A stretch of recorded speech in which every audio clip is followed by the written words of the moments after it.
Hi, everybody. I just stopped by to give you some encouragement tonight. A lot of times when we start to do something different in life, that means whether or not you have embraced a new business opportunity, whether or not you're doing something in your personal life, it could be a relationship, it could be something at work, whether or not you're working on a new project, maybe you've decided to fulfill a goal. Maybe you want to write a book, or maybe you want to start your own business, or maybe you want to develop a product or something like that. A lot of times when we first are at the initial stages of doing something different, we have all of the energy and excitement it takes to sustain ourselves in that project. But what happens really quickly? A lot of times many of us encounter what we call naysayers, people that'll come and tell you what you can and can't do. I have a lot to say about those kind of people. But also, one of my mentors has always said the biggest thing that will keep people from being successful is their own fear. It is often that you do not believe enough in yourself. You don't believe you can succeed. You don't believe that you can achieve your goals. You don't believe that you can have exceptional, outstanding results. And because you don't have that belief and you give into the fear of failure or the fear of rejection or the fear of somebody else's thoughts about you, it's really easy for you to fail. And it's really easy for all of the plans that you have laid out for your own life and for your own success to not be manifested. I will tell you that when I was in my 20s, I started as a parole officer, actually in Pennsylvania.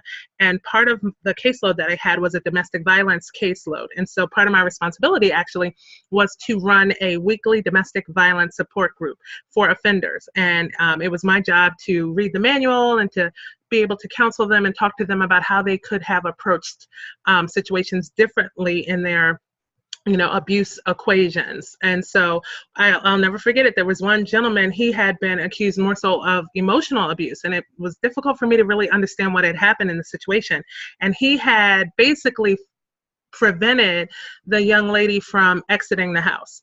And, I was young, I'm somebody who's pretty much an independent thinker, and I really didn't understand that. Like, what do you mean you prevented her from leaving the house? He hadn't locked the doors, he hadn't barred the doors, he hadn't put a dog or anything outside of the door, he hadn't stood there and physically threatened her. He just told her that she was not permitted to leave, that she could not leave, that if she did leave, she would not be welcome back, that if she did leave, that she wouldn't make it in life, that her family would turn their backs on her. If she did leave, she'd never see her children again. If she did, and all of this emotional abuse was enough to confine this young lady into that house. And it took me a while to really understand the cycles of abuse, and that it's not always physical, it's not always sexual, it's not always very violent, but emotional abuse can constrain you to a self-imposed prison.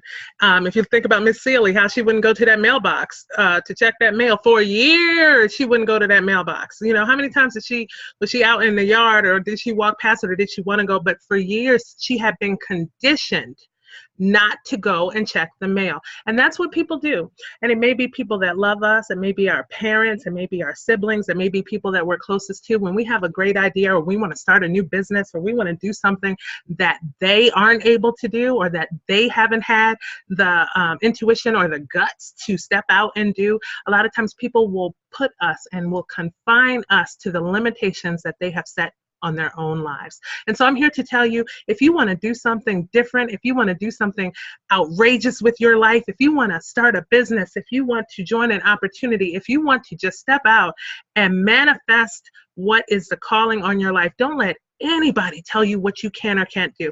As confident as I try to be, I had somebody today tell me what I could handle and couldn't handle, and what would work for me and wouldn't work for me. And when you are open to that, what it does is that it develops a sense of fear, and then you stop believing in yourself. You give more credibility to what someone else says you can or can't do than you will give to yourself and what the calling on your life is. So I'm here to tell you, do not listen to those people. Do not have them feeding into your mindset, because it will result in you being unsuccessful. It will result in them being able to put their own limitations on what you can achieve, and it ultimately will result in building fear, and for you to lose the belief in yourself to accomplish what you set out to accomplish. So align yourself with people who celebrate you, right? Align yourself with people who know you can do it. Why do they know? Because they're going to lock arms with you and do it right with you.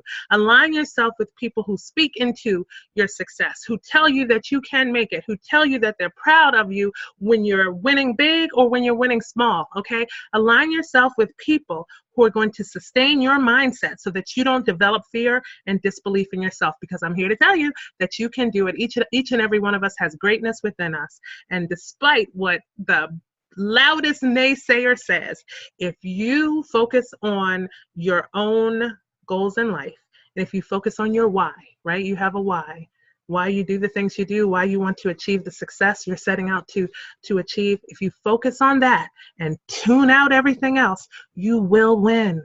You will win. Have a good night.